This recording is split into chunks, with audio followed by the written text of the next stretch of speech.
میرے بھائی، میں نے کبھی کہا تھا کسی نکاح میں، تو کسی نے آ کر کہا مولوی صاحب آپ ایسی باتیں کیوں کر رہے ہیں؟ میں نے کہا کیوں، آپ کو پرابلم ہے؟ میں نے کون سی بات کہی تھی؟ میں نے کہا تھا دیکھو خوبصورتی ڈھلتی کہ نہیں ڈھلتی بھائی؟ ڈھلتی ہے نا۔ اب جتنے لوگ یہاں میرے ہی چلے، میں اپنی ایگزامپل دے دیتا ہوں، آج سے کئی سال پہلے آیا تھا پتلا دبلا سا، اس وقت ایسا بھی نہیں تھا، دھیرے دھیرے جوانی ڈھل رہی کہ نہیں ڈھل رہی؟ اب جو لوگ آپ میں جن کو میں اس وقت دیکھتا تھا 30 سال کا، آج ہو گئے 40 سال کے۔ کل کو اس وقت جس کو دیکھتا تھا ہیئر اسٹائل اچھے تھے، آج ان کے بال آدھے نیچے آ گئے، جو پہلے کالے تھے بال آج سفید ہو گئے، جن کی کمر کی ہڈیاں سیدھی تھی آج ٹیڑھی ہونے لگی۔ تو گویا کہ جوانی کیا ہو رہی ہے؟ ڈھل رہی ہے، خوبصورتی کم ہو رہی ہے۔ لیکن دیندار کچھ لوگوں کو دیکھتا ہوں الحمدللہ دینداری میں دن بدن کیا ہوتا ہے؟ اضافہ ہوتا چلا جا رہا ہے، جا رہا کہ نہیں جا رہا ہے؟ الحمدللہ۔ ہاں کچھ صحبت کی وجہ سے کبھی کبھی دینداری میں کمی آتی ہے۔ میں نوجوانوں سے کہتا ہوں نوجوان ساتھیوں خصوصاً دیندار لوگوں کو دوست بناؤ۔ میں نے کچھ لوگوں کو دیکھا الحمدللہ کہ فرض نماز پڑھتے تھے، سنت پڑھتے تھے، نفل بھی پڑھتے تھے۔ ہمارے اہل حدیث نوجوان تو نفل پڑھتا ہی نہیں، پڑھتا ہے کوئی؟ الا ماشاء اللہ، ہر کسی کی بات نہیں کرتا۔ آج تو ہمارے نوجوان وہ فرض نماز پڑھ کے نکل جاتے ہیں، سنت بھی نہیں پڑھتے، پوچھئے نہیں چلتا، فرض پڑھ لیا چلتا، بہت ارجنٹ ہے، ایک دن دو دن کتنے دن ٹالو گے آپ؟ دھیرے دھیرے میرے بھائی ایسا ہوگا فرض نماز کی محبت دل سے نکل جائے گی، کل ہو کر تم نماز کو ڈیلے کرنے لگو گے، ظہر کی نماز عصر میں، عصر کی نماز مغرب میں، مغرب کی نماز عشاء میں، پھر دھیرے دھیرے کیا ہو جاتے ہیں؟ بے نمازی ہو جاتے ہیں۔ کیوں؟ صحبت اچھے رکھو، ایسے لوگوں کو صحبت بناؤ، ایسے لوگوں کو دوست بناؤ۔ فرض نماز اذان سے پہلے مسجد میں آتا ہو، نفل بھی پڑھتا ہو، سنتوں کی پابندی کرتا ہو، وہ دیکھ کر دلوں کے اندر کیا ہوگی؟ دوستی جاگے گی اور دیندار بنو گے۔ تو اللہ کے نبی نے کیا کہا؟ 5-4 چیزیں دیکھ کر نکاح کی جاتی ہے۔ دیکھو مال کل تھا آج نہیں، ابھی دیکھو کچھ علاقوں میں کیا ہوا ہے، بارش باڑھ تباہی مچا رکھی کہ نہیں رکھی ہے؟ کتنے لوگوں کی دکانیں بہ گئی، گئی کہ نہیں گئی؟ کتنے لوگوں کی بلڈنگیں میں نے دیکھا، کچھ علاقوں کے اندر اللہ اکبر، کچھ علاقوں میں دیکھا۔ اب آپ سب جانتے ہو گھر بنانے میں کتنا دولت لگتا ہے، اللہ پوری زندگی کی سرمایہ گھر میں لگا دیتے ہیں، اور تھوڑی سے باڑھ آئے پوری کی پوری بلڈنگ کیا ہو گئی؟ ڈھہ کر چلے گی، مال بھی ختم ہو گیا، سب کچھ چلا گیا، مال بھی چلے گیا، جوانی بھی نہیں رہنے والی ہے۔ حسب و نسب میرے بھائی اس بات کو یاد رکھیں ضروری ہے، دیکھیں ضروری ہے۔ لیکن ایک بات اور بھی یاد رکھیں، ہمارے سامنے مثال بھی ہے، حضرت ابراہیم علیہ السلام پیغمبر تھے، باپ کون تھا؟ آپ لوگ یاد رہے نا، باپ کون تھا؟ کافر تھا۔ باپ کون تھا؟ کافر تھا۔ کافر باپ بیٹا اللہ تبارک و تعالیٰ کیا بنا رہا؟ نبی بنا رہا۔ ان کے بیٹے بھی کیا بن رہے ہیں؟ نبی بن رہے۔ اللہ اکبر۔ ان کے نسل سے ہم اور آپ محمد رسول اللہ صلی اللہ علیہ وسلم کے کیا امتی ہیں کہ نہیں؟ اللہ اکبر۔ تو نسب بھی معنی بہت زیادہ نہیں رکھتی، لیکن ہاں دینداری سب سے بڑی چیز ہے۔ اچھا ایک بات بتاؤں، ابھی کچھ خواتین اوپر بھی ہوں گے سن رہے ہیں، آپ بھی جا کر تعلیم دیجیے۔ عموماً ہم دیکھتے ہیں، کیا دیکھتے ہیں؟ لڑکے پاس کمائی کے ذریعہ ہے کہ نہیں ہے، نکاح کر دیتے ہیں۔ کبھی کسی نے پوچھا کہ لڑکا دیندار ہے کہ نہیں ہے؟ کوئی پوچھتا ہے؟ کوئی نہیں پوچھتا۔ دینداری پوچھنا ہو کہ دیندار کیسا ہے، محلے سے مت پوچھو، پوچھنا تو مسجد کے مؤذن سے پوچھ لو کتنا دیندار ہے آپ کا لڑکا، کتنا ٹائم نماز کو آتا ہے، پھر آپ کو سرٹیفکیٹ مل جائیں گے کہ آپ کے لڑکے جس سے آپ نکاح کرنا چاہتے ہیں وہ کتنا نمازی ہے، کتنے وقت کی نمازوں کی پابندی کرتا ہے۔ کوئی نہیں پوچھتا۔ اللہ اکبر۔ ہم آپ جب ڈھونڈتے ہیں وہیں آ کر بگاڑ پیدا ہو جاتی ہے، یہی آ کر بگاڑ پیدا ہوتی ہے۔ ہم نے آپ نے نہیں دیکھا محمد رسول اللہ صلی اللہ علیہ وسلم کی زندگی کو دیکھے۔ ایک حدیث پیش کرنا چاہوں گا آپ کے سامنے۔ ایک صحابی تھے جن کی والدہ نے صرف 10 سال کی عمر میں نبی کریم صلی اللہ علیہ وسلم کے حوالے کر دیا تھا، حالانکہ ان کے شوہر خود انتقال ہو گئے۔ ان کے شوہر ایک عورت ہے، ایک خاتون ہے، اسلامی شعار کے اسلامی تعلیم یافتہ خاتون ہے، ان کی شوہر کا انتقال ہو گیا، چھوٹا سا بچہ ہے 10 سال کا، لیکن اس کو خود کو بھی ذمہ داری سنبھالنا ہے، لیکن انہوں نے لا کر محمد الرسول اللہ صلی اللہ علیہ وسلم کی خدمت میں لا کر پیش کر دیا، اور 10 سال تک حضرت نبی کریم صلی اللہ علیہ وسلم کے کیا کیا اس بچے نے خدمت کی۔ کون تھے وہ؟ انس بن مالک رضی اللہ تعالی عنہ۔ اللہ اکبر۔ پتہ ہے ان کی والدہ کون تھی؟ سلیم ہے نا، سلیم رضی اللہ عنہ۔ ذرا سے یہ بات نوٹ کرتے ہوئے چلے، خواتین بھی سن رہی ہیں، آپ سب سن رہے ہیں، اس کو نوٹ کیجئے۔ آج ہم تلاش کر رہے ہیں گھر کتنا خوبصورت ہو، گھر بڑا ہے کہ نہیں ہے، آمدنی بڑی ہے کہ نہیں ہے. ایک باپ اگر لڑکی تلاش کرتا ہے تو دیکھتا ہے اس کے پاس آمدنی ہے کہ نہیں، میرے بیٹے کو جہیز مل جائے گا کہ نہیں مل جائے گا. نوجوان ہمارا بھی سوچتا ہے کہ کچھ مال بھی آ جائے گا کہ نہیں آ جائے گا تاکہ میرا بزنس میں سیٹ اپ ہو جائے. دیکھو گھر جتنے بڑے کبھی کبھی پرابلم بھی اتنے بڑے آ جاتے ہیں.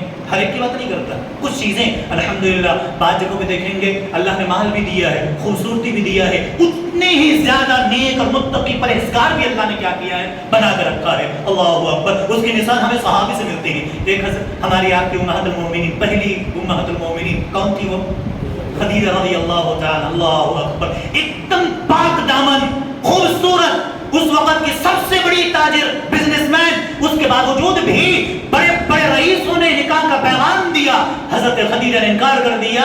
اور نبی کریم صلی اللہ علیہ وسلم، ماں بھی نہیں، باپ بھی نہیں، کوئی نہیں، آگے پیچھے یتیم بچے، انہوں نے دیکھا، آپ کے کیریکٹر کو دیکھا، ان کے اخلاق کو دیکھا. 25 سال کا نوجوان جس نے تجارت کیا، حضرت خدیجہ کے سامنے دودھ کا دودھ، پانی کا پانی لا کر رکھ دیا اور کہا کہ دیکھو خدیجہ، تمہارے مال میں اتنا منافع ہوا ہے. اللہ اکبر. حضرت خدیجہ نے نہ دیکھا کہ باپ نہیں ہے، نہ دیکھا کہ ماں نہیں ہے، نہ دیکھا کہ گھر نہیں ہے، نہ دیکھا کہ کسی کے سر پہ پل رہا ہے، نہیں، کہا کہ دیندار ہے، ان کے اندر خوبصورتی یہ ہے کہ وہ یہ پاک دامن ہے، سچ بولتے ہیں. حضرت خدیجہ نے خود سے کیا کر دیا؟ نکاح کا پیغام دے دیا. یہ ہمیں آپ کو تربیت دیتا ہے، یہ ہمیں آپ کو تعلیم ملتی ہے. ہم کیا دیکھتے ہیں؟ گھر بڑا ہے، سب کچھ ہے، چلو ٹھیک ہے دیکھیے، اللہ کے نبی نے اجازت دیکھ لو. لیکن دینداری دیکھنا ہو، حضرت ام سلیم رضی اللہ تعالی عنہ کو دیکھ لو. حضرت ام سلیم نے اپنے بچے انس بن مالک کو حوالے کر دیا کس کے؟ نبی کریم صلی اللہ علیہ وسلم کی. آپ خدمت کریں گے، اللہ کے نبی آپ کے پاس ہمارا بیٹا رہے گا، آپ کی خدمت کرے گا. مقصد اور بھی تھا. کون سا مقصد تھا؟ دیندار بن جائے گا، دیندار بن جائے گا. اس کے بعد سے بڑے بڑے لوگوں نے نکاح پیغام دیا. ایک صحابی تھے، پتہ ہے کون؟ ابو طلحہ رضی اللہ تعالی عنہ. انہوں نے نکاح کا پیغام دیا. کس کو؟ میرا نوجوان ساتھیوں اور بزرگوں، اپنے بچوں کے نکاح کرنے والوں، آپ سنیں، ہم سب کو عمل کرنا چاہیے. حضرت ام سلیم کو نکاح کا پیغام دیا. ابو طلحہ رضی اللہ عنہ نے کہا، ابو ام سلیم میں آپ کو نکاح کا پیغام دیتا ہوں، اور سنو، تمہیں مہر میں بہت سارا میں زیورات دے دوں گا، میں تمہیں مال و دولت دے دوں گا، جتنا چاہو مہر تمہیں عطا کر دوں گا، بس تم ہم سے کیا کر لو؟ نکاح کر لو. آج ہمارے گھر میں اگر کوئی نکاح کا پیغام دے دے، سرکاری جاب ہے. کیا پیغام آ جائے؟ سرکاری جاب ہے. چاہے تو وہ معاف کیجیے سخت الفاظ ہی لیکن صحیح ہے، چاہے وہ زناکاری کرتا ہو، چاہے وہ بیڑی پیتا ہو، سگریٹ پیتا ہو، جوا کھیلتا ہو، شراب پیتا ہو، کچھ بھی کرتا ہو، سرکاری جاب ہے. بچے کی زندگی کو آپ نے نہیں دیکھا، اس کے ہاتھ میں کیا کر دیتے ہو؟ باندھ دیتے ہو، اور دیکھ آگے زندگی کیا ہو جاتی ہے؟ تباہ برباد ہو جاتی ہے. آگے چل کے وہ زندگی اس کیا ہو جاتی ہے؟ خراب ہو جاتی ہے. ام سلیم رضی اللہ عنہا سے کہا ابو طلحہ نے، اب ام سلیم آپ چاہیں جتنا چاہو مال میں دے دوں گا آپ کو، آپ نکاح کر لیجئے. اللہ اکبر. حضرت ام سلیم کہتے کہ نہیں، میں آپ سے نکاح نہیں کر سکتی. کہا کیوں؟ کہا کہ سنو ابو طلحہ، تمہارے نکاح کا انکار کرنے کی کوئی وجہ نہیں ہے، تم ایک بہت اچھے انسان ہو، اعلیٰ اخلاق بھی اچھا ہے. اللہ اکبر. ہم ڈھونڈتے ہیں، کہا کہ تم بہت اچھے اخلاق کے انسان ہو، مال بھی تمہارے پاس ہے، دولت بھی تمہارے پاس ہے، ایک چیز تمہارے پاس نہیں ہے جس کی وجہ سے میں نکاح نہیں کر سکتی. وہ کون سی چیز ہے؟ تم کافر ہو، میں مومن ہوں. کیا کہا؟ تم کافر ہو اور میں مومن ہوں، اور لہذا ایک کافر مومن کے لیے جائز نہیں ہے کہ کافر سے کیا کر لے؟ نکاح کر لے. ابو طلحہ اگر تم مجھ سے نکاح کرنا چاہتے ہو، تمہارے مال سے مجھے کوئی سروکار نہیں ہے، تمہارے مہر سے مجھے کوئی سروکار نہیں ہے. تم ایک کام کر لو، تم اسلام قبول کر لو، تمہارا قبول اسلام میں میرا مہر ہوگا. ہے آج تک ایسا نکاح؟ اللہ. حضرت ام سلیم رضی اللہ عنہا نے جب یہ بات رکھا تو اس کے بعد سے حضرت ابو طلحہ نکل کر چلے گئے. اسلام نہیں قبول کیے تھے نا، سڈنلی کوئی اسلام تھوڑی قبول کر لے گا. ہاں آج کے دور میں ہمارے نوجوان تو لڑکی کے چکر میں اسلام بھی چھوڑ دیتے ہیں، ہے کہ نہیں؟ کتنے لوگوں کو آپ نے دیکھا نہیں، غیر مسلم سے انہوں نے کیا کر لیا؟ پریم وواہ، کیا بولتے ہیں نا، لو میرج. پسند آ گئی، دنیا اس کی ہے. میرے بھائی، جس ماں نے پیدا کیا، 9 مہینے پیٹ میں رکھے، ماں کے انتقال کے بعد 1 ہفتے کے بعد زندگی کی گاڑی ویسے چلتی رہتی ہے. اگر ایک لڑکی چلی گئی تم اس کے چکر میں نہ پڑو، ایمان چلا گیا تو قسم خدا کی جہنم رسید ہو جاؤ. یہ سب سے بڑی تعلیم ہمیں اپنے بچوں کو دینا چاہیے، اپنی بچیوں کو دینا چاہیے۔ ایک پیدا کرنے والی ماں، ایک جس کے ذریعے سے پیدا ہوتے ہیں، جس نے ہماری پرورش کی، بات گزرنے کے بعد کسی کو فرق پڑتا ہے؟ 1 مہینے کے بعد ساری چیزیں نارمل ہو جاتی ہیں، تو ایک لڑکی کے چکر میں اپنی ایمان چلا جائے کہ نہیں اس کے بغیر جی نہیں سکتا۔ باپ نے پیدا کیا، ماں نے پیدا، اس کے بغیر جی رہی، لڑکی کے بغیر نہیں جی سکتے۔ یہ ہمارے آپ کے نوجوانوں کے ایک جواب ہوتے ہیں۔ میرے بھائی، حضرت انس بن مالک رضی اللہ تعالیٰ عنہ کے والدہ محترمہ کہتی ہیں، ابو طلحہ اگر تم نکاح کرنا چاہتے ہو اسلام قبول کر لو۔ واپس چلے گئے، سوچنے لگے۔ اللہ تبارک و تعالیٰ نے ان کے دل کے اندر اسلام کو کیا کر دیا؟ بے بس کر دیا۔ 2 بار 3 بار ریپیٹڈلی جب بات کہا تو اس کے بعد اللہ تعالیٰ قرآن میں کہتا نا، فَمَن يُرِدِ اللَّهُ أَن يَهْدِيَهُ يَشْرَحْ صَدْرَهُ لِلْإِسْلَامِ۔ اللہ جس کو چاہتا ہے اس کے دل کے اندر اسلام کی شعاعیں کیا کرتا ہے؟ ڈال دیتا ہے۔ اسلام کی محبت آ گئی، اسلام قبول کر لیا۔ حضرت انس بن مالک رضی اللہ تعالی عنہ کی والدہ محترمہ ام سلیم رضی اللہ تعالی عنہ سے آ کر کہتے ہیں، ابو طلحہ کہ ام سلیم ماؤ میں نکاح کرنے کے لیے تیار ہوں، میں یہاں تک اسلام بھی قبول کرنے کے تیار ہوں۔ سنو ام سلیم، میں تجھے پانے کے لیے اسلام قبول نہیں کر رہا۔ سب سے بڑی بات کہا کہ میں تمہیں پانے کے لیے اسلام قبول نہیں کر رہا، حقیقی معنوں میں اللہ اس کے رسول پر ایمان لانا چاہتا ہوں، اس کے بعد نکاح کرنا چاہتا ہوں۔ یہ نہ سوچنا کہ میں نے تجھے پانے کے لیے میں نے اسلام قبول کیا ہے، ایسا ہرگز نہیں ہے، اسلام قبول کر لیا۔ حضرت ام سلیم کہتی ہے انس بن مالک سے، انس بیٹے میرے نکاح تم اپنے ابو طلحہ رضی اللہ تعالی عنہ سے کیا کر دو؟ پڑھا دو۔ بھئی دیکھو، ایک بیٹا اپنی ماں کا نکاح ایک دوسرے انسان سے کرتا ہے، وہ انسان بھی کیسا جو مہر بھی کیا رکھا؟ اسلام قبول کر لو، ہمارا مہر یہ ہوگا۔ آج ہم کیا تلاش کرتے ہیں بھائی؟ آج کیا تلاش کرتے ہیں؟ مال و دولت۔ اور یاد رکھو، مال و دولت جس دن چلی گئی لڑکیاں بھی چلی جاتی ہیں۔ ہزاروں مثالیں ہیں، جب تک آپ کے پاس پیسے ہیں نوجوانوں تب تک وہ لڑکی تمہارے پاس۔ بہت سے خاتون کو میں نے دیکھا، اپنی آنکھوں سے دیکھا میں نے، ایک آدھ لڑکا نوجوان ہے، شادی کیا، اچھا خاصا خوبصورت ہینڈسم تھا، شادی ہو گئی، اچھا کما رہا تھا، اس کے بعد ایکسیڈنٹ ہوا، پاؤں ٹوٹ گیا۔ ایکسیڈنٹ ہوتے کیا ہو گیا؟ پیر ٹوٹ گیا۔ اب پیر ٹوٹتے ہی ہلکا سا اس میں ٹربل آ گیا، مطلب چلنے میں تھوڑا سا فرق آ رہا۔ لڑکی چھوڑ کر چلی گئی، طلاق لی، نہیں میں تمہارے ساتھ نہیں رہ سکتی۔ کس چیز کے چکر میں ہو میرے بھائی؟ دین دیکھنا ہو۔ حضرت ایک قرآن کریم میں ایک پیغمبر کے بارے میں اللہ سبحانہ و تعالیٰ نے ذکر کیا، وہ ہے حضرت ایوب علیہ السلام۔ بیماری دیا تھا، اختلاف رائے، بعض لوگوں نے کہا 7 سال، بعض لوگوں نے کہا 18 سال، انہی میں کوئی بھی ہو۔ پتہ ہے ساری بیویوں نے ساتھ چھوڑ دیا، مال و دولت کے انبار تھا پیغمبر کے پاس، مال بھی ہے، دولت ہے، بیوی بچے ہیں، سب کچھ لٹ گیا۔ دھیرے دھیرے ساری بیویوں نے چھوڑ دی، ایک بھی ان کے پاس تھی جنہوں نے ان کی کیا کیا؟ خدمت کیا۔ تو کیوں؟ دینداری جب ہوگی میرے بھائی تو اس کے بعد تمہاری زندگی ہمیشہ کے لیے روشن رہے گی۔ تمہیں فرق نہیں پڑتا کہ تمہارے پاس مال ہے کہ نہیں ہے، اور اصل وہی ہے آپ کے دوست، اصل پارٹنر وہی ہے آپ کی زندگی کے جو آپ کے برے وقت میں کیا دے؟ ساتھ دے۔ لیکن میرے بھائی ایک تھوڑی سی ایک آخر میں پوائنٹ بات کرنا چاہوں گا، نکاح کر لینے کے بعد جب آتے ہیں ایک چیز، اوپر خواتین بھی ہیں، آپ سب بھی ہو، گھر جو لڑکی کو لاتے ہیں نا، عموماً کوئی جب لڑکی تلاش کرتے ہیں تو کیا کہتے ہیں؟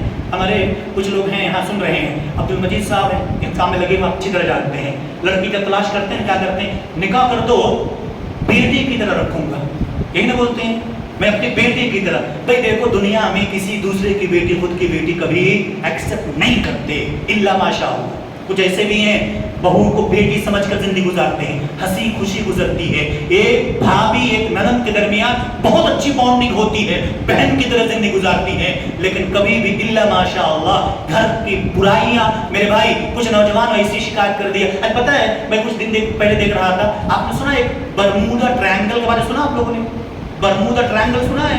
جہاں جا کر کبھی کوئی واپس نہیں آیا۔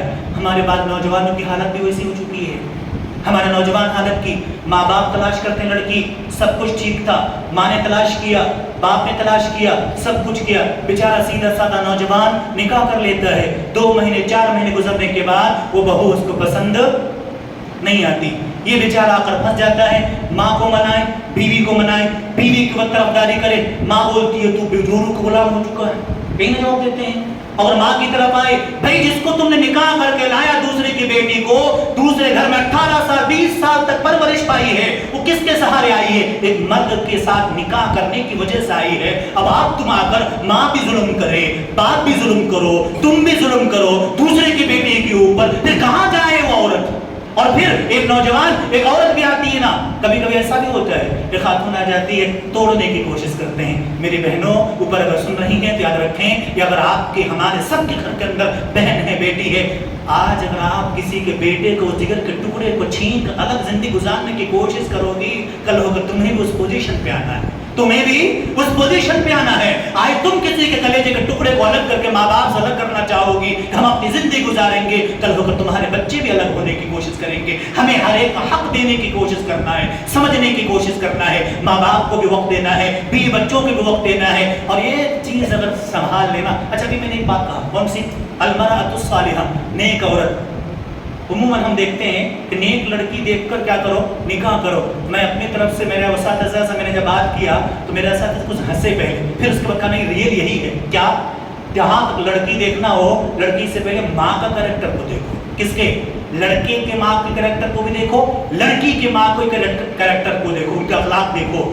دیکھو اچھی ساس ہے کہ نہیں ہے, دونوں طرف سے اچھی ماں پہلے بنی ہے کہ نہیں ہے. جو اچھی ماں ہوگی اچھی ساس بھی بن جائے گی, جو اچھی ساس بنے گی وہ گھر کے اندر کیا ہوگا, نورانیت. عموماً پتہ کیا ہوتا ہے ہمارے آپ کے گھروں کے اندر, میں نے شروع میں کہا کیا گھر خوبصورت ہے, اندر کیا ہو چکا ہے, اکھاڑا بن چکا ہے, جنگ چھڑی ہوتی ہے. پتہ ہے کیوں؟ تانا مارنے کا نہ تو مرد بیچارہ چھوڑتا ہے, نہ تو ساسیں چھوڑتی ہیں تانا مارنے کی. ہر ایک گھر کا بھائی دیکھو, مان لیے ایک قسم آپ نے اپنے بچی کا نکاح کیا تو کیا کہتے معلوم ہے, نہیں ابھی ہماری بچی چھوٹی ہے, ابھی اس کو عقل نہیں ہے, کچھ غلطی ہوئی تو تم نے سکھانا. چلو اچھی بات ہے, یہ کہنا چاہیے. لیکن جب ہم اپنے گھر کسی عورت کو لاتے ہیں تو ہم کیا بولتے پتہ ہے, عورتیں کیا بولتی ہیں, تمہارے ماں نے کچھ سکھایا نہیں, تمہارے باپ نے ایسا سکھایا نہیں. اپنی بچی کی باری آئی تم لوگ سکھانا. کیوں؟ اس لیے کہ بچی ہے, ابھی تو پڑھ پڑھ کے آئی ہے, کبھی اس نے کام نہیں کیا, کبھی اس نے روٹی نہیں بنائی, کبھی اس نے سالن نہیں بنایا, سب کچھ دوسرے کے بچی کے بارے میں, اپنی بچی کے بارے میں لائی ہے. دوسرے کے بچی کو اٹھا کر لاؤ, کیا سیکھ کر آئی ماں باپ کی طرف سے؟ ایک چیز اگر باپ یا ماں تربیت دے اور ایک ساس ایک بہو کو تانا مارنا چھوڑ دے, ایک بہو اپنی ساس کو اپنی ماں جیسے رسپیکٹ کرنا شروع کر دے, اللہ کی قسم گھر کیا بن جائے گا, ایک نورانیت بن جائے گی. اب یہاں آ کر ایک نوجوان, اچھا خاصا نوجوان ہوتا ہے, کمائی اچھی ہوتی ہے, بیچارہ پریشان ہو جاتا ہے, میں کروں تو کیا کروں, کدھر جاؤں, ماں کی سائڈ لوں, اس کی طرفداری نہ کروں, یہ پریشان ہے, اس کی طرفداری کروں, ماں پریشان ہے. بیلنس کرنا انسان کے لیے وہی ہو گیا اس نوجوان کی حالت, برمودا ٹرائنگل کے, بیچارہ خود ایسی جگہ پھنس گیا جو کبھی نکلنے کی اس کے پاس کوئی صورت نہیں بنتی ہے. میرے پاس ایک بات اور کہہ دیتا ہوں آخر میں, کبھی کبھی ہمارے گھر کے اندر ہماری بہنیں بھی اس کے اندر پیٹرول چھڑکنے کام کرتی ہیں. یاد رکھیں, تھوڑا سا ہماری بات سخت ہوگی لیکن حقیقت یہی ہے. خدا نخواستہ عید کے دن آ گئی بہن, اس کے بعد سے بھابھی تھوڑی سی لیٹ اٹھ گئی, وہاں پر ماں سے کیا بولتی ہے, ابھی تک تمہاری بہت سو رہی ہے, آج کے دن بھی یہ ہو گیا پیٹرول ڈالنے کا. تم آج دیکھ رہے ہو, ان کی تو ساری زندگی کا یہی کام ہے. بھائی اللہ کے بندے تم آئے ہو اپنے میکے سے, حالانکہ خود بھی بیچاری وہی کام کرتی ہے, وہاں جا کر وہی کام وہی کرتی ہے. میرے بھائی, ہر کسی کو اپنی بچی کو تعلیم دینے کی ضرورت ہے, ہر کسی کو سمجھانے کی ضرورت ہے. میں نے معائنہ کیا, بہت دیکھا, بہت سارے نوجوانوں کی شکایتیں ہیں, بہت سارے بزرگوں کی شکایتیں. ہر کوئی اپنا حق نہ مانگو, بلکہ ہر کوئی دوسرے کے حق کو دیکھنے کی کوشش کرو. نوجوانوں سے گزارش ہے, ماں باپ کو بھی دیکھنا ہے, بیوی بچوں کو بھی دیکھنا ہے. ماں باپ سے گزارش ہے, آپ کو اپنا حق بھی لینا ہے, بیوی کو بھی حق دینے کی کوشش کرنا ہے, کیونکہ ان کو بھی دینا ضروری ہے. آپ نے کسی گھر سے اٹھا کر لایا ہے, ہم نے یہ دنیا کی ریت ہے. اللہ تعالیٰ قرآن کریم کے سورہ فرقان کے اندر ایک آیت کریمہ بیان فرمایا, کون سی؟ وَهُوَ الَّذِي خَلَقَ مِنَ الْمَاءِ بَشَرًا فَجَعَلَهُ نَسَبًا وَصَهْرًا. اللہ تعالیٰ کہتا ہے یہ سسرال والے رشتے. بہت ایک چیز اور ادا کر دوں, کبھی کبھی ہمیں کیا کرتے ہیں, لڑکیاں جدا کرنے کی, فرق کرنے کی کوشش کرتی ہیں. کون سی؟ ماں باپ کی خدمت. ایک چیز خدمت کی بات آئی تو وضاحت کر دوں 1-2-4 منٹ میں آپ کو, کہ عموماً آج کل جتنے پڑھے لکھے ہوتے ہیں کیا کہتے ہیں, ساس سسر کی خدمت کرنا ہمارے اوپر فرض نہیں ہے، چلو ٹھیک ہے ساس سسر خدمت تمہارے پر فرض نہیں ہے، تو تمہیں ایک مرد ہر ہفتے ہوٹل بازی کراتا ہے، ہوٹل کو لے جاتا، اس لڑکے کے اوپر ذمہ داری نہیں ہے کہ تمہیں ہر ہفتے ہوٹل لے کر جائے، اس لڑکے کے اوپر ذمہ داری نہیں ہے کہ تمہاری بہن کے رشتے دار گھر آئے تو اس کی عزت کرے، یا ماں باپ تمہارے گھر میں جا کر کوئی تحفے تحائف کہیں گفٹ دینا، اس بیچارے کے اوپر ذمہ داری صرف تمہاری تھی جو تم کو اٹھا کر لائے، نکاح کر کے لائے، تمہارے لیے کہا اللہ کے نبی صلی اللہ علیہ وسلم نے کہ جب تم تطعمها اذا طعمت، تمہارے بارے میں کہا، ایک لڑکی کے بارے میں کہا جو چیز تم کھاؤ اس کو کھلاؤ، جو پہنو اس کو پہناؤ، یہ نہیں کہا کہ تمہارے سسرال والوں کو بھی دیکھو، تمہاری سالیوں کو دیکھو، رشتہ داروں کو دیکھو، لیکن نبھانا کہ نہیں نبھانا؟ ایک شوہر اپنی بیوی کے ساتھ اپنے گھر سسرال والوں کو بھی نبھاتا کہ نہیں نبھاتا؟ اس کے گھر کو لے جانا، تمہارے ہوٹل لے جانا، ان کے گھر میں گفٹ تحفے تحائف دینا، یہاں تک نہ دے تو پھر بیوی کا الگ ہی مسئلہ شروع ہو جاتا ہے، جیسے اخلاقی فریضہ ہے۔ اور سن لو، جس عورت نے یہ بات کہہ دیا کہ ہمارے اوپر ذمہ داری نہیں ہے ساس سسر کی خدمت کرنا، ٹھیک ہے، لیکن یاد رکھو اخلاقی فریضہ ضرور ہے، کل ہو کر تمہیں بھی وقت آئے گا تمہیں خود خدمت کی ضرورت پڑے گی، اس وقت تمہاری خدمت کرنے والے کوئی نہیں ہوں گے، اس لیے ہمیں کیا کرنا؟ خدمت کرنا ہے۔ ہاں لیکن یاد رکھیں اس کا مطلب شروع میں نے ایک بات یاد ہے کہ نکاح کرنے کا مقصد پاک دامنی، ایسا نہ ہو کہ آپ کا نکاح کا مقصد گھر میں نوکرانی لانے کا نہ ہو، ایسا نہ ہو کہ آپ اس کو ہمیشہ دیکھو تو نوکران۔ اچھا ایک بات اور بھی ہے مجھے بہت پسند آئی تھی، ایک بات، میں کرناٹک کے بہت بڑے عالم کی میٹنگ بیٹھا ہوا تھا، اسی میٹر بات چل رہی تھی، تو انہوں اس عالم نے ایک بات کہا کہ میری بیٹی، وہ کہتے ہیں میری بیٹی ٹیبل پہ بیٹھی ہے اور وہ اجازت آرڈر کرتی ہے بھابھی پلیٹ لے کر آؤ، تو عالم نے کہا نہیں، تم اٹھو، تم جا کر اپنی پلیٹ خود لے کر آؤ۔ یہ احساس جس دن آ جائے نا بچوں کو ٹوکنے کا تو پھر انشاءاللہ آگے کی زندگی کیا ہو جاتی ہے؟ صحیح ہو جاتی ہے۔ اللہ باہش تو نہیں بنایا نا، طاقت ہے تو خود بھی کام کر سکتے ہیں۔ گھر کے اندر یہ ماحول جب پیدا ہو تو انشاءاللہ گھر کا ماحول اچھا ہوگا، ورنہ بڑا گھر رہنے کے باوجود گھر کے اندر کیا ہوتا ہے؟ چین سکون نہیں آتا۔ چین سکون پانے کے لیے نبی کریم صلی اللہ علیہ وسلم کے فرمان کے مطابق نیک عورت تلاش کرنے کی کوشش کرو، جیسے کہ میں نے ام سلیم رضی اللہ تعالی عنہا کی مثال دیا، اور بھی بہت ساری باتیں ہو سکتی تھی۔ میں دعا کرتا ہوں اللہ تعالیٰ سے اللہ تبارک و تعالیٰ ہم سب کو نیک عمل کرنے کی توفیق عطا فرمائے، اور ہر ایک کو اپنے اپنے حقوق کی ادائیگی کرنے کی اللہ توفیق عطا فرمائے۔ ظلم و زیادتی سے ایک دوسرے کے اوپر ظلم کرنے سے اللہ تعالیٰ ہم سب کی حفاظت فرمائے۔ اللہ سے دعا کرے جو بھی جانے انجانے میں خطائی ہو چکی ہے اللہ اسے معاف فرمائے، آمین۔ بارک اللہ لنا ولکم فی القرآن العظیم ونفعنا وإياكم بالآیات والذکر الحکیم، انہ تعالی جواد کریم ملک